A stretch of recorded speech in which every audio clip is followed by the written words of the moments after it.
Tonight on Drag Racing Live, we welcome back one of our favorite guests. The last time Eily Stafford joined us, she was climbing the ladder in nostalgia drag racing with her big bad dragster.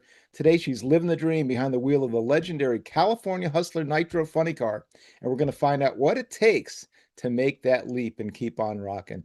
Eily Stafford, welcome back to the show. Thank you so much for having me. I'm happy to be back. I was actually trying to remember when was the last time I was on the show? It's been a few years. Oh my gosh, I'll do some digging because I always get that, and tonight I forgot to, but it's been a while. Yeah, I I think thought we it was had the big. 2021, but I'm not sure. But a lot has happened in the last few years, that's for sure. We will. I'll sneak off to the side here. Of course, I can't use a browser, but we'll we'll figure it Okay. out. Anyway, so great to have you back. The last time Thank you were you. here with us, you were working towards opportunities like this, but of course, driving that fantastic rear engine dragster at the time. But now you're driving the California Hustler and Nitro funny car. When did it finally hit you that you were actually living the dream?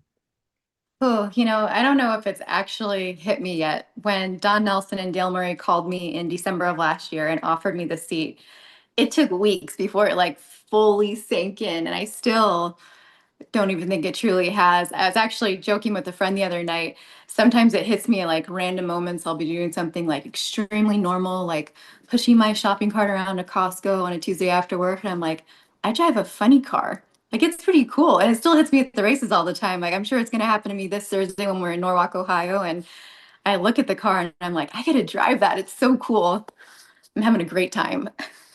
That's amazing. Well, tell us about that Norwalk event because that sounds pretty cool. Walk us through what you get to do.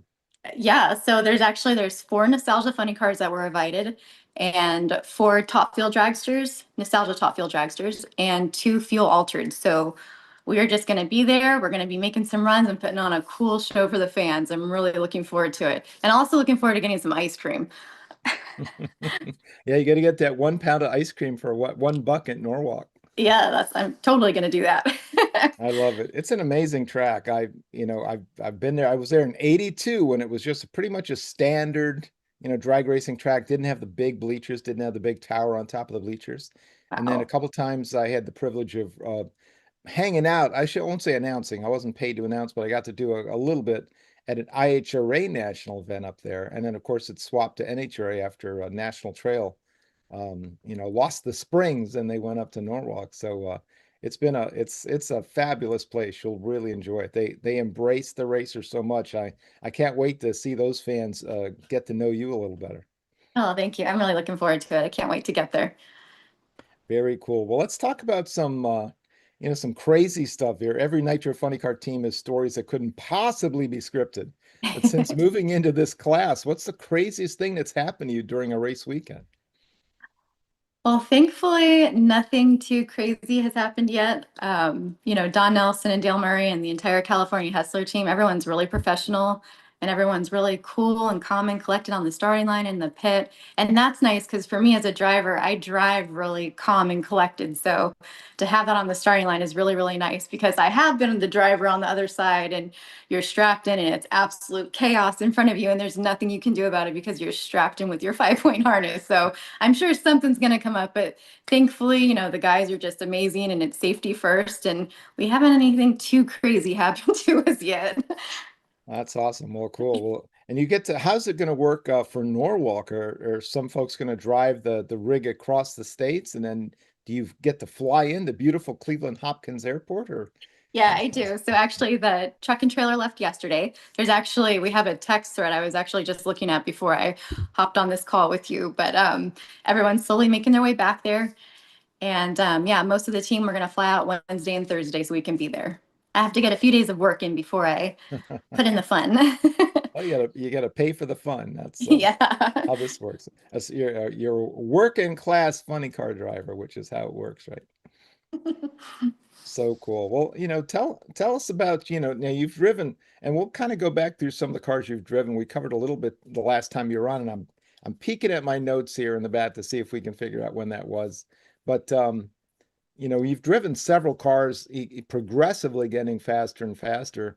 But describe the feeling of the first full run in the California Hustler. Was there a moment during that run where you thought, wow, this is everything I'd hoped it would be? Or what were your thoughts?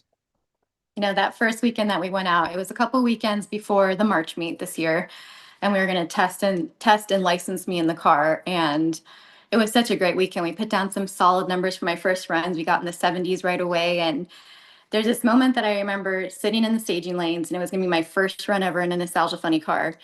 And the guys had me strapped in. I was suited up. I was ready to go. And they left to kind of do their last minute things on the car. And I was just sitting there and I was like, I just had this sense of like just calmness. And I was so excited. And of course, I was nervous. I'm only human.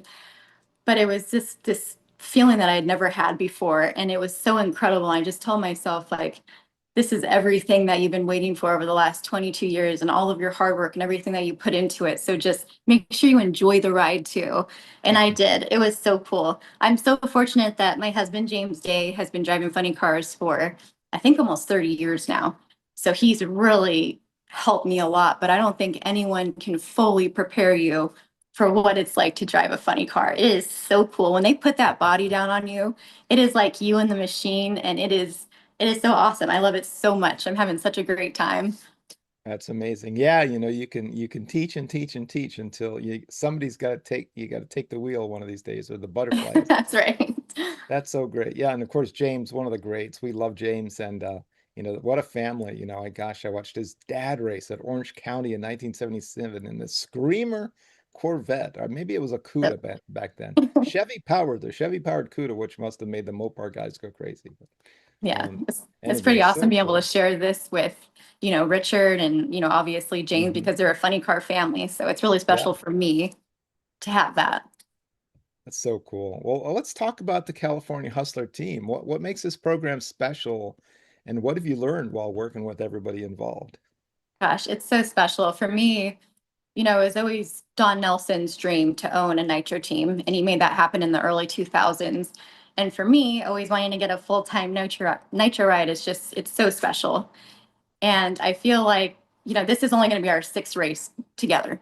But I feel like we've all been working together for a few seasons. Everyone just jives really well, and the guys are fantastic. They're always willing to help me or teach me or show me something. And even like my crew chief, Dale Murray, I get back from a run and we sit down and I tell him, what I was feeling, how the car felt, what it was doing. And then he shows me everything on the computer. I've never driven a car that has a computer system.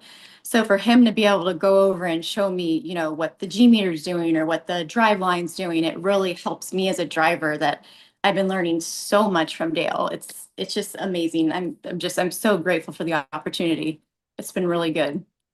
That's awesome. Do they leverage your feel? I guess I will say seat of the pants to be up above board about it. But do you feel it as you're going down, and were you able to share some of those feelings and feel weird vibrations and things like that? Oh, absolutely. And what's really cool is just from all the years of driving different cars and being able to put that into driving the funny car has been so helpful. Like, for example, that first 60 run that I ever made in the funny car in Boise in May, it was right before the finish line, and the motor didn't lay over and it didn't really feel like it was missing, but it just felt like it was starting to lose a little bit of power. And then I lifted because I was at the finish line, but it was pinching rings. Like, it's Hmm. incredible that you can feel that while you're driving it. I'm nerding out a little bit, but it's really cool. We're here for that. We're here for that. I love it. It's I've heard other folks say if it's when it's on a really really good pass, it goes so smoothly it feels like it's nothing. You don't have to fight it or anything. Did you sort of feel that, with the exception of pinching rings, perhaps? Yeah, I did. And especially on that 63 run, I really felt it that we did in Boise. And that was the quickest car it's ever been, which is really cool. But I shifted and I was like, I'm hauling the mail. Like, it just felt good. And I knew it was going to be a good lap, and it was. It's pretty I love incredible. it. That's my favorite. I think my favorite drag racing number of all time is 5.63. That was do you know the significance of that? It was Don Garlett's world record time at Ontario 1975 that just blew everybody's mind. And Awesome. Gary Beck won a 569 at the same race. That was one of those amazing races. But that race was, I just love that number, 563. And then a couple years later in 82, when Prudhomme at Indy went 5.63, shutting off, having issues. So you've run that same number as those two iconic runs. That's I love pretty cool. I've always been a big fan of Don Garlits, so that's pretty awesome. He's the man, still cranking, man. What Oh, a he is. He's incredible. Well, let's go back to the early days. What were you, well, I first, let's talk about your racing journey first of all. A number of cars. So, we watched you early in your career and looking back, what were the biggest steps to prepare you for driving a nostalgia nitro funny car? Oh, there's been, so many cars that I've driven. I'm so fortunate that I've driven so many cars, but especially stepping in the nitro ranks over the last few years and getting the experience in fuel altered or even the blown alcohol altered that I was driving for John Brand out of Bakersfield, the Mighty Mouse. That car was so violent when I first started driving off the starting line. It really prepared me for fuel altered. Like I felt totally confident getting into a short wheelbase nitro car.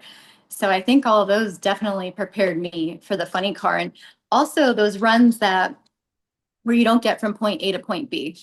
Like, I mean, obviously you want to get from point A to point B and turn on those wind lights. That's great too.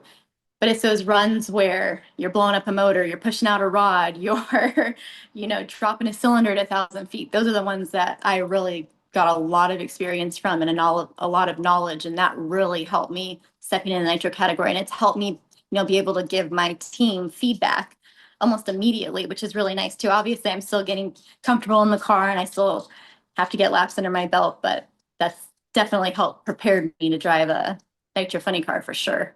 Right, that's amazing. Yeah, when you go from fuel altered and then you go into a nitro funny car, now you're stepping back into smoothness compared to to nitro racing. Yeah, the fuels are definitely wild. Well, compare your current ride to like the long rear engine machine you were driving the last time we talked with you. Oh, they are so different. That nostalgia rear engine top fuel car, even the A fuel car that I got to drive for Jasmine Salinas, that it's like a widescreen television.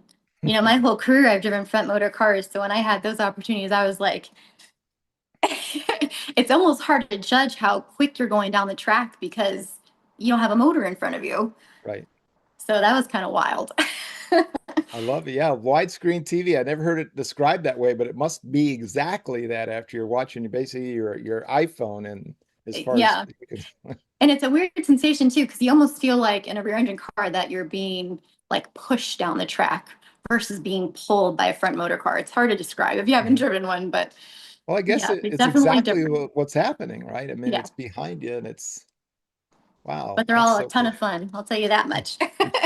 You're not turning down any rides, right? At No. least not, at least when you're open the next time. We're not going to talk about that. We're going to keep Yeah, you no. driving this one. Well, They're happy to be where I'm at. yeah.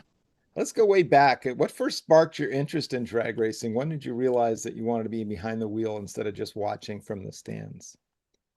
So I actually got into drag racing a little bit later. My dad took me to a race when I was 12 years old, the Winter Nationals at Pomona. He Mhm. hadn't been in a long time and he was just going with some friends and asked if I wanted to go. And I said yes. I'm glad I did.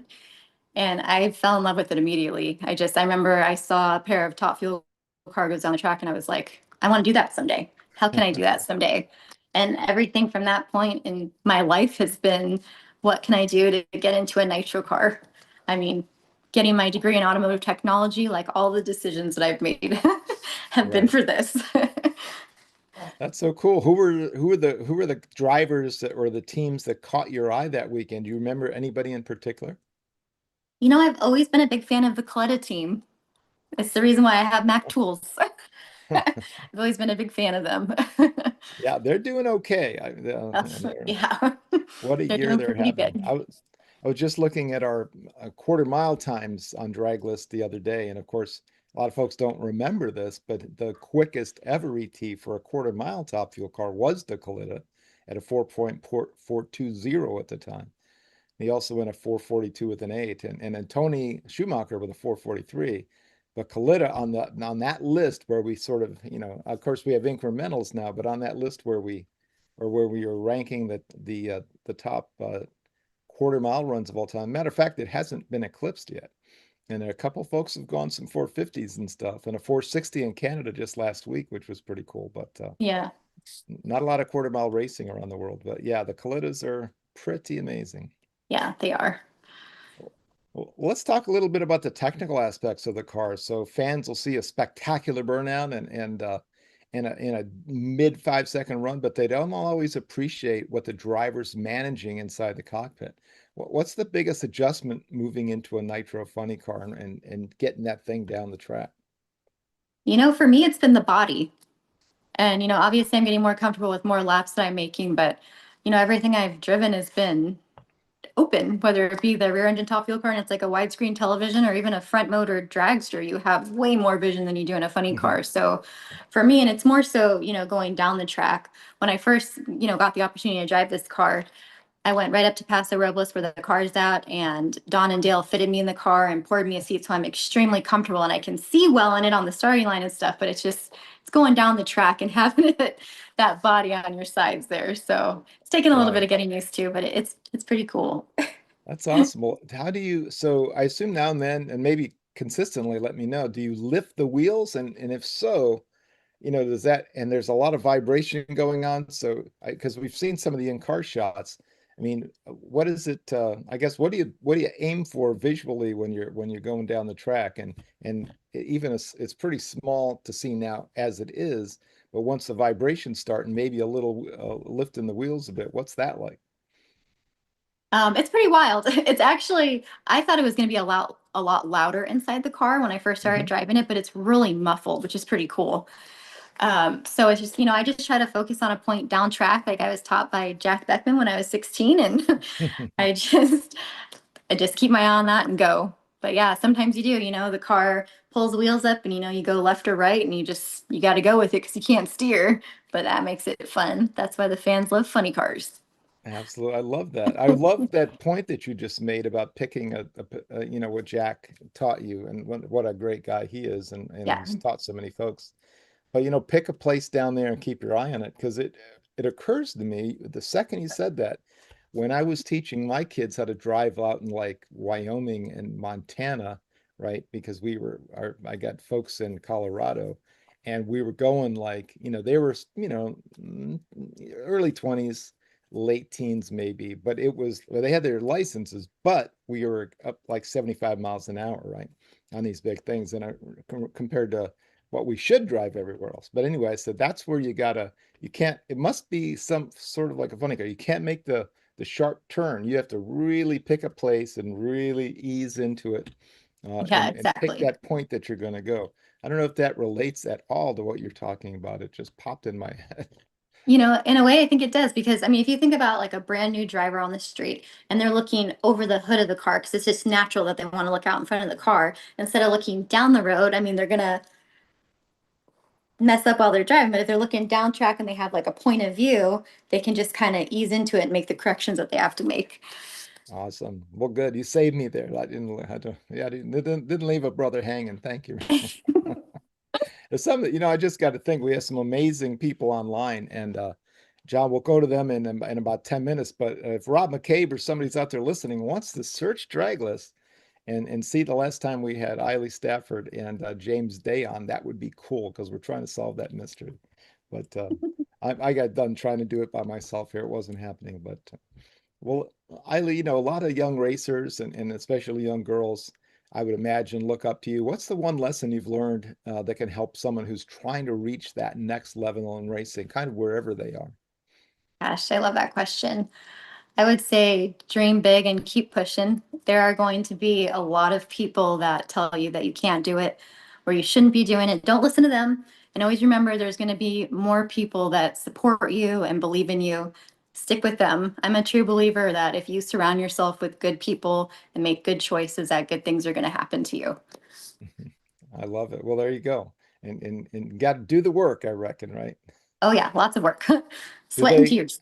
what are some of your, do you have some of the technical or mechanical responsibilities for the car? If so, what are those? And then how do you align those with your driving on race day? So not so much mechanical. I'll, jump in and help if I can or if they need it. But we all have our jobs. I'm strictly in charge of the fuel every round. It's all me with the fuel. Obviously the driver duties, packing the parachute, make sure the car's ready, make sure the windshield's clean, make sure the driver's gear is ready to go. And then there's things that we do after every couple of runs, like drain the fuel tanks. If we want to make a change to the fuel, I have to drain the fuel. So it keeps me busy. That's really great. Kind of compare, I mean, you're such an engaging person. I know the fans would absolutely love you.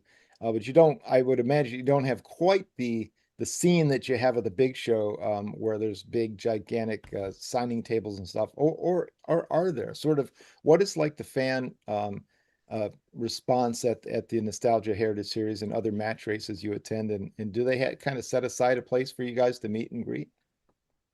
We don't really have that, but everyone's always more than welcome. Every ticket's a pit pass, just like the national events. So they're more than welcome to come up. We sell t-shirts, we have hero cards, and I love meeting the fans. So I always tell everybody, if you're going to be at a race, please come by. I might be busy, but someone's going to grab me and, tell me that you're out there waiting. And I fully enjoy meeting you guys. And if I can't get to you right away, I promise I'll get back there. But we had actually a really spectacular crowd in Spokane, and the fans were incredible. We actually had a line in our pit to buy t-shirts and to sign hero cards. And it was cool because a lot of them were little girls, and it was actually Mhm. the first time that they had ever been in a drag race. So that was really special to me. So I'm always going to take the time and make sure that everybody's taken care of as best as I can. I know I'm busy working on the car, but I will do my best because I really enjoy meeting all of you guys.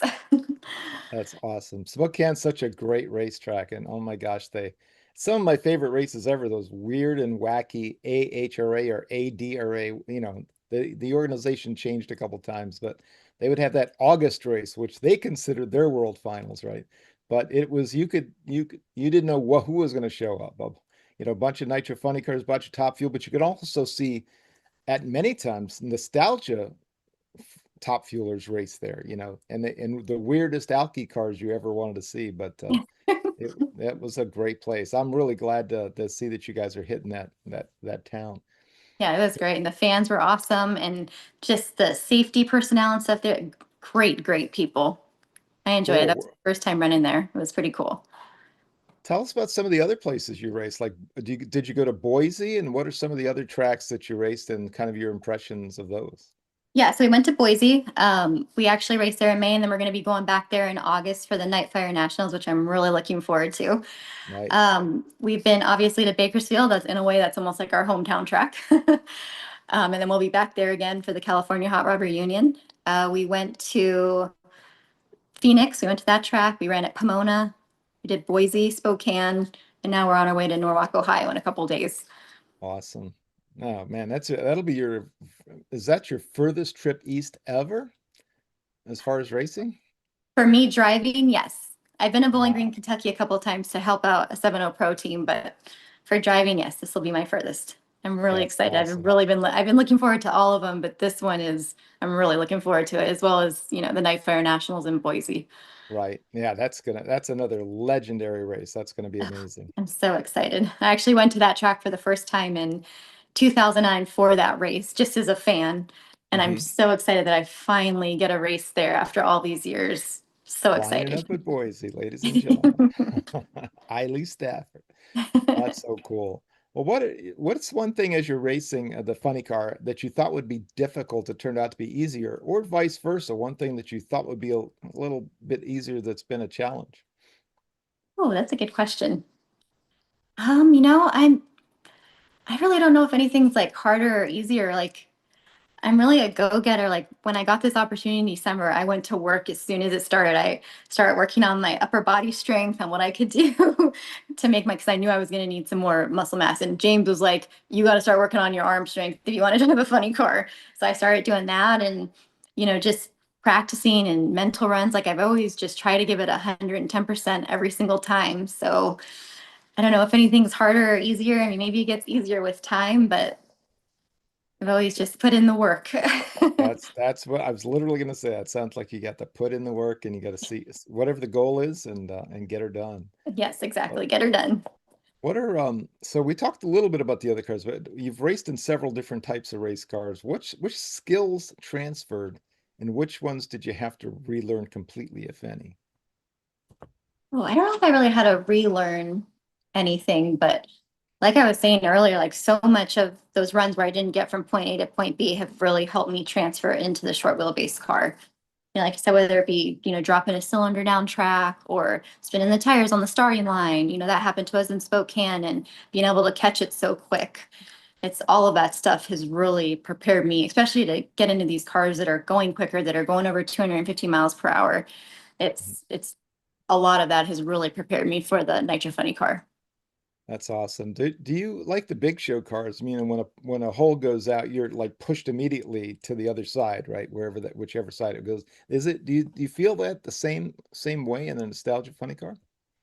So I haven't felt it yet in the Nostalgia Funny car, but I felt it in Jasmine Salinas' A Fuel car when I was testing it for her, and it happened at about 1,000 feet. And no, it doesn't have the pull. Like it is so violent when it happens in a pro car. Hmm. They lose so much, but I mean you can feel it. It's it drops power fast. That's It's great. And by the way, amazing. And you shout try out to to Jasmine for yesterday. She did Oh, I really know. good She at did such a Sonoma. good job. I sent her a message yesterday. I was like, everyone's so proud. She did such a great job, her first final. And her Yeah. light, she's been stellar. Yeah, she was doing great. Yeah. Well, you talked about, making time for the kids, which is so amazing. What you've become a role model without probably necessarily setting out to be one. So what does it mean when a young racer comes up and says, "I want to do what you're doing"? Well, it means so much. It's such a nice compliment. There's actually been a couple of girls who have met me at the racetrack and they got involved in juniors and start working their way up the ranks. So it's such a nice compliment. But I'm always when the kids come by and do you say something like that, I always try if I have time, I take them in the pit and show them a little bit more of what goes into it because they're the next generation. Like it's Mhm. important for them, especially the young ladies. We Well, got to yeah, show them that we can do it too. right.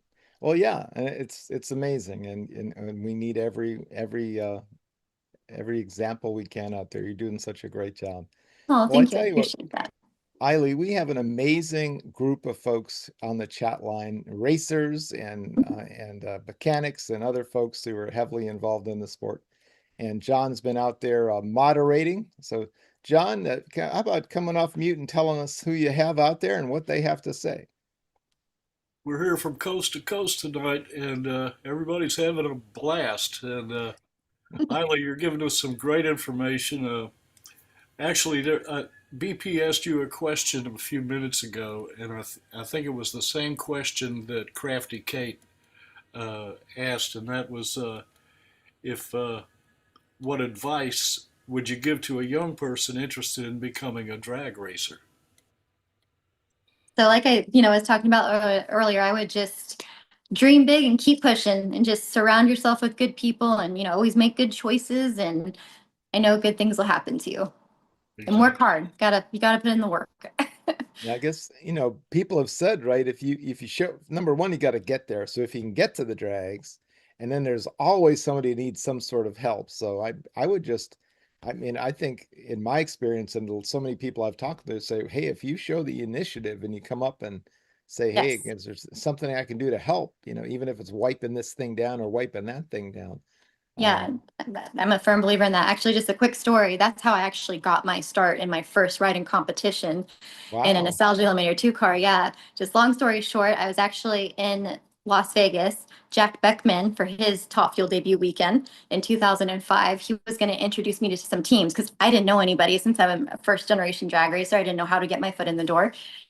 And he actually took some time out of his incredible weekend that was about to happen and introduced me to a few teams. And when I went back to his pit, I was doing something on his car. And at the time, I didn't know it, but someone saw me working on the car and I was nicely dressed. I wasn't in your typical, black pants and black shirt like all the guys. And he saw me working on the car and ended up getting a hold of one of the crew guys later in the week and said, who was that girl working on your car? Obviously, she's devoted because of the way she was dressed and she was there working on the car. I'd like her to drive my race car. How do I get in Wow. touch with her? So that is actually how my career started. I love it. Thank you, Fast Jack. Yeah, he's a great guy. He's really like the first person that I met in drag racing. So he's always been good to me. That's fantastic. His name keeps popping up in terms of helping people here and there, Yeah. and Yeah, such a so great great. guy. All Well, I right. have a couple of questions for you, Eily. The first one is there a major driving adjustment that needs to be made between driving a fuel altered and driving a funny car? Uh, Yeah, I would say so, but driving the short wheelbase cars that I was coming from, whether it be the fuel altered or even the blown alcohol altered, it really prepared me to drive the Nitro Funny car, I think. I think if I was just coming from a dragster, I think it would have taken me a longer time to get more comfortable in the funny car. But thankfully, I had that experience under my belt. Okay, cool. I was going to ask if James is driving these days. So he is. He's actually driving for a team out of Texas in the Funny Car Chaos series. It's one of those big, like, I think it's like an 80-gallon pump cars. They're doing really well. They actually won Odessa this year, just Mhm. a couple of months ago. So that was pretty cool for them. Mhm. Hopefully someday we'll get to run each other. Yeah. We'll do a Leah Pruitt and Tony Stewart deal one of these days. Yeah. Well, Randy Johnston said, he said, I first saw Eily driving the Crower 7.0 dragster. And then Rich Pinacaro asked what that picture is behind you. And Randy said, that's from the patch at Famoso. That All was a right. long time ago, but thank you, Randy, for following along for all these years. I appreciate it.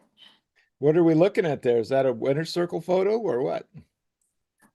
Let's see, the one with the trophy. Yeah, that was actually from the 2023 March meet when I was driving for Mark Brahone, who's out of Paso Robles, and Donnie Couch was tuning, and we took home the win in Nitro Pro Com for the 65th annual March meet. That was really special. Nice. Donnie Couch. Names of Yes, the past. he's the best. So I'm like 2 years. I saw it at the Irwindale Nitro Revival. I need to get out there this year so I can see some of my pals, including you. Yes, you should definitely do that.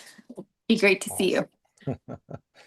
Who else we get out there, John? I know my buddy Rob didn't give me my date of Eily and James being on the show. I'll have to dig it up later and put it in the show notes. We'll get it. We'll get it. We'll I get think to it was meet them soon. 2022. Now that I'm thinking about it, I think it was Yeah. 22, but we'll get to the bottom of it. Well, Rob McCabe is here, and he said, I see Eily is coming to Norwalk this weekend for the Blue Suede Cruise as part of the Legacy Nitro Funny Cars. Yep. Awesome. I can't wait. Please stop by the pit. He also said that our very own David Oakes, the photographer, will be at Norwalk too. Yeah. So David yeah, is a Ohio very Dave, cool we guy. call him. He gets a lot of great photos for us, and I know we'll see some. So looking forward to it. Awesome. Yeah, we'll have to tell Dave, put on a special request to get a really amazing California hustler shot. Mike English is here, and he said Eily is a great driver, and her husband isn't too bad either. Oh, thank you, Mike. And let's see, Crafty Kate just posted. She said Eily Stafford and James Day appeared together on Dragless Live on Monday, April the 14th, 2022. Booyah! Eily got it. All right. April That's 14th, awesome. 2022. The mystery is solved. Thank you, Kate. Thank you. Thanks, Kate. And And she you should have also, put some money down on that, Eily. I could have. well, she also asked, "What's your most memorable race?" Ooh, gosh, there's been so many incredible firsts for me this year that it's getting hard to pick. But I mean, obviously, winning the March meet was an amazing memory and an amazing accomplishment. But this year, driving for Don Nelson, it's so incredible being able to race at the March meet in a Nitro Funny car or being able to race at a national event. An NHRA national event is such a dream come true. You know, going to Boise, Idaho and getting my first run in the 60s and hitting 250 miles per hour. It's just, there's so many amazing things. I'm so excited. Well, that is cool. Now, we just got some new comments and questions. Mike English said, "Bill Pratt, come to Bakersfield and I'll put you on the PA again. There you Ooh, go. let's do No it. oil downs." Thank you, brother. You know thank you, Mike. That was my debut. Mike was kind enough to put me in the announcer rotation at the California Hot Rod Reunion one year, many years ago. And as soon as I got there, I'm ready. I was ready to share all the knowledge, and away we go. And the first thing that happened is like one of the cars just completely blew up the motor and oiled down the track. It was like a 45-minute cleanup or something. So I'm like, okay, well, I got the mic. Here we go. So you got to see all that tap dancing and ad libbing, and we talked about, standard 1320 group, and we talked about, how cool it was that this new internet thing at the time was bringing all of these racers together and stuff. It was so much fun. But Thank you, Mike. I'll take you up on that. We'll make sure that we come out there to see Eily and run my mouth a little bit. What Take else we got, John? Any thoughts from you, sir? Yes, Randy Johnston said there's an amazing the number of cars and racers from Paso Robles. That's And true. Pete Moriello just posted, he said, Eily always interacts with young fans, and she made time to talk with my granddaughter at Barona, which I appreciated very much. Oh, thank you. And Pete, Eily, you gotta say, Pete, where's that silver Vega? Need to get that thing on the track so we can match her. That's right. But we're caught up, y'all. Oh, thank you, John, and thanks everybody out there. We love having our super crew. Dina Parisi, the iTrade, the spicy meatball. Do you know who that is? She's Oh, a yeah. pro mod racer. She's amazing. She calls it the chat bleachers, which I think that's TM. I have to save that for her, but we love it. Well, I love that. Eily, before we let you go, who would you like to recognize? Your crew, sponsors, mentors, family, anyone that's helped you get to this point. We'll give you a chance for a couple of shout outs here. Oh, thank you. I always have to give a big shout out to Don Nelson and Dale Murray and the entire California Hustler team for giving me this opportunity. It's such a dream come true. And I also have to give a big shout out to my parents, my mom and my dad. It's actually my mom's birthday today, so happy birthday, Mom. Saw that And on Facebook. and my husband James for just always supporting me and always believing in me. And I'd love to give a big shout out to Bill Miller Engineering for all their help, Titan Oil Pumps, and Reed Rocker Arms. And a huge thank you to all of the fans, whether you've been with me since day one or you're just jumping on board this year. I appreciate your guys' support so much. And I look forward to meeting you at the track this year. Yeah, let's make it happen. We'll make sure that send some folks your way in Norwalk. Yes, Um, please do. and so Eily, finally, and I hate to say it finally, but and we can talk all night if we have to come up with some other topics. So, but what are where can fans follow along with your racing? Either keep up, with the California Hustler team, see you race this weekend. We know Norwalk's coming up, and then follow you online. So you can just follow myself. It's Eily Stafford. I'm on Instagram, Facebook, and TikTok. I'm not really good with the TikTok thing, but I'm working on it. And then you can also follow along to the actual California Hustler. They're on Facebook, TikTok, and Instagram. And that's the one that you want to be following because they do a great job keeping up on racing updates during the race weekends while I'm getting my hands dirty. So make sure you're following along to California Hustler as well. That's outstanding. California Hustler. Let's make it happen. And Eily, what a pleasure to see you. Look forward to seeing you in California. But well, one more time, where can folks see you? You're going to be at Norwalk. Where can they see you the rest of the season? Let's give them an opportunity to come watch you race. We'll be in Norwalk this weekend, and then a couple weekends after that, we'll be at the Nightfire Nationals in Boise, Idaho, which I'm really looking forward to. From there, we're going to be in Woodburn, Oregon. I'm actually going to make a quick stop in Mocan for a race that James is going to do in his funny car in September. And then the rest of the season will be in Bakersfield for the California Hot Rod Reunion. We'll be at the NHRA Nevada Nationals in October, and then we'll be at the Pomona Finals, closing out the end of the season at home. Awesome. Well, if you miss seeing Eily race, it's your fault because we just laid it all out for you. Eily Stafford, thanks so much for visiting with us tonight. Always a pleasure talking to you, and best of luck. I hope you have an amazing time in Norwalk. I think you're just going to keep gathering fans as you go across the country, and Thank you. you're an amazing person and a great driver. And let's see what the rest of the year brings. Have an Oh, thank you awesome, so awesome much. week. Thank you. Take And thanks for care. having me. It was good seeing you guys again. You bet. See you somewhere down the road. Bye bye. Okay, bye. Ladies and gentlemen, Eily Stafford, the amazing Nitro Nostalgia Funny Car Racer, heading your way soon. Bye bye. All right, we'll say farewell to Miss Eily, and let me turn it over to John Bachman for this week's JB's Take. And let's see, we're going to talk about his songwriting, by which I know some of, but I don't know it all. So we're going to learn a little bit more. John, take it away, my friend.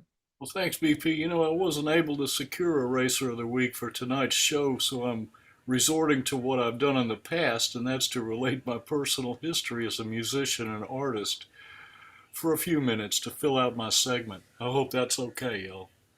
One thing I don't think I've talked about is my history as a songwriter. As long as I've played music, I've written songs. It goes all the way back to when I took piano and music theory lessons in the 1950s and the 1960s. There was and still is, I'm not, excuse me, y'all, got to clear my throat.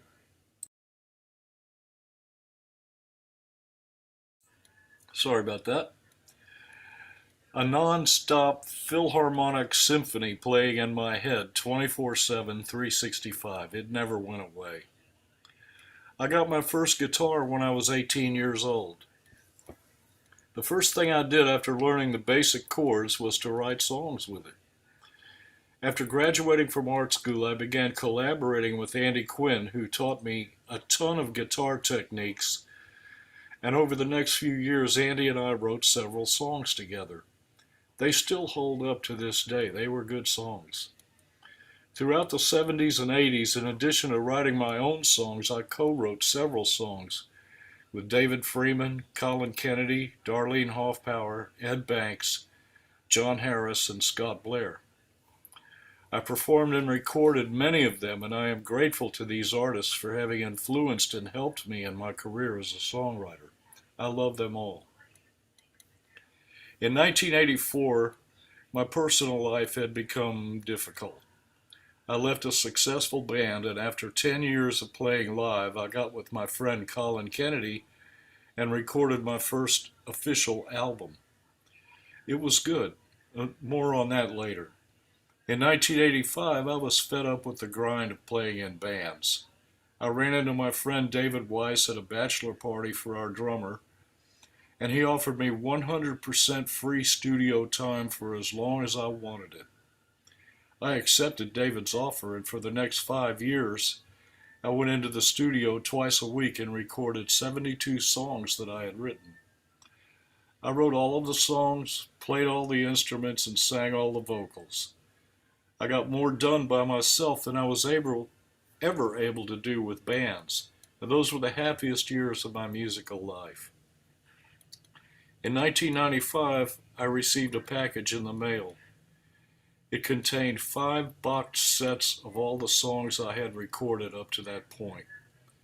Colin had taken my music to Warner Brothers in Burbank and very carefully remixed and mastered all of my material to digital format.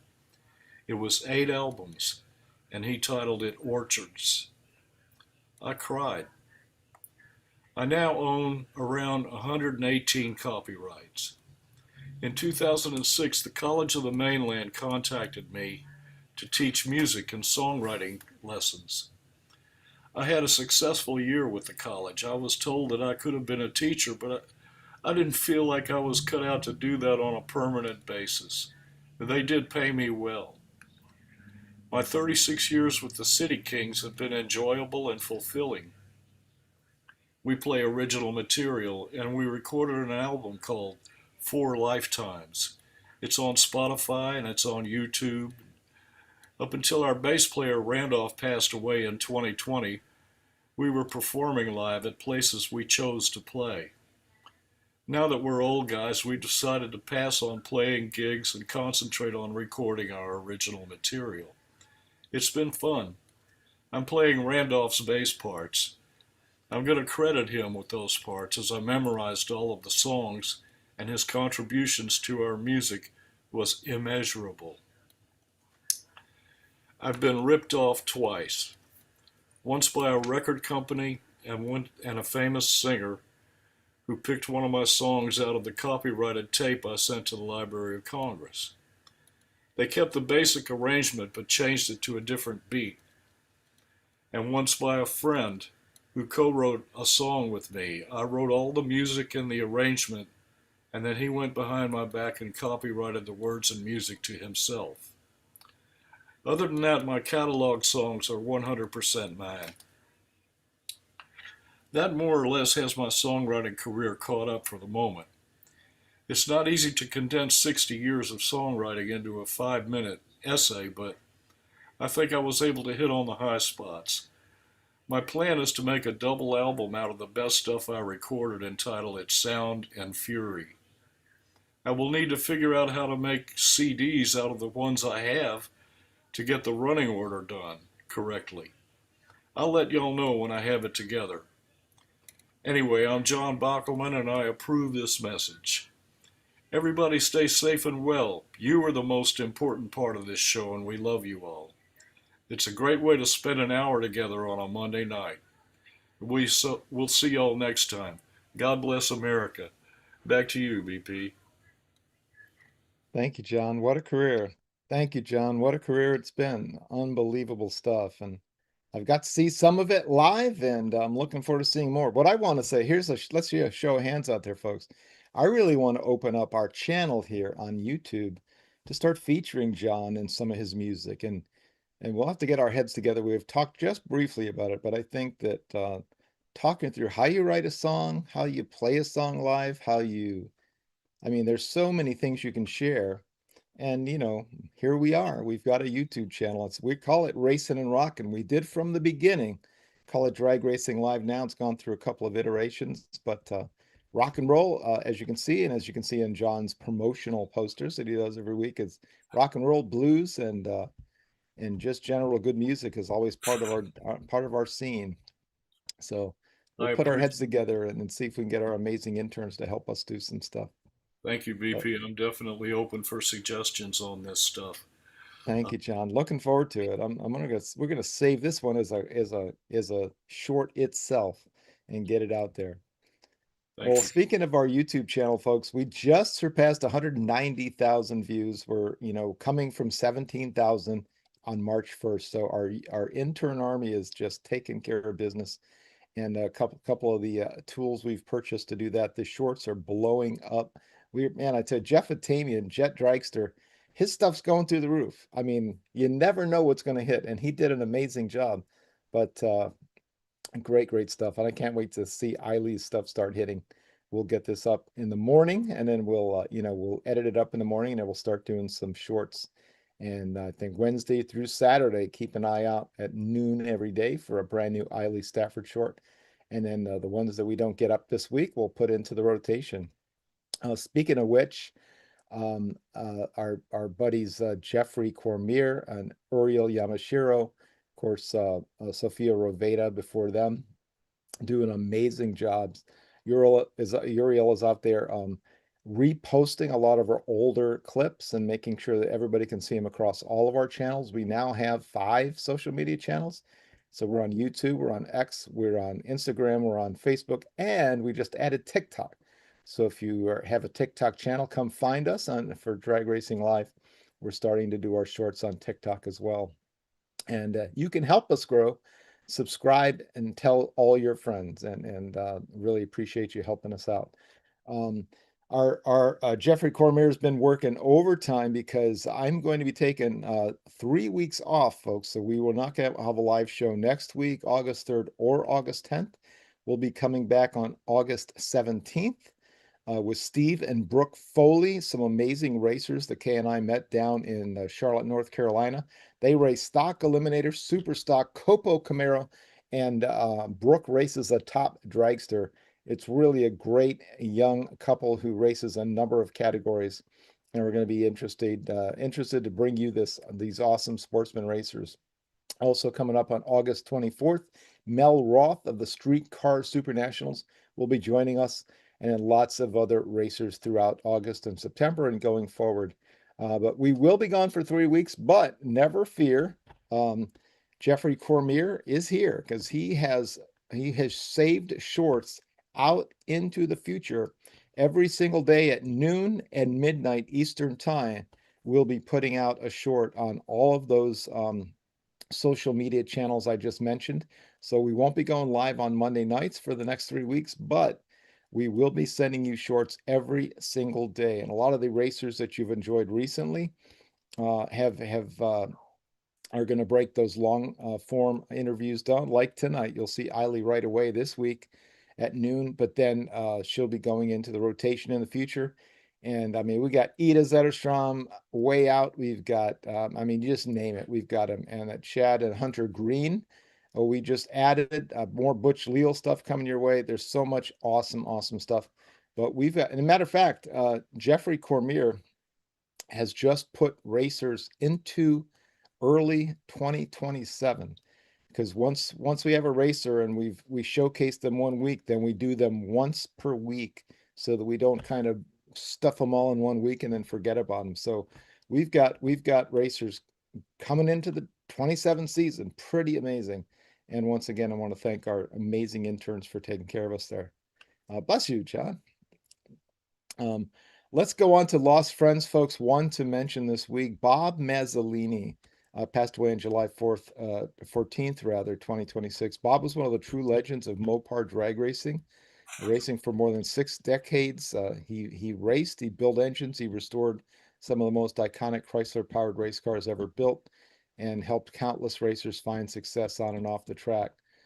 Condolences to the family and friends of the great Bob Mazzolini, a name I've read in the mags and elsewhere for many, many years. With that, I think we're at the end of our show. John, you got any final thoughts?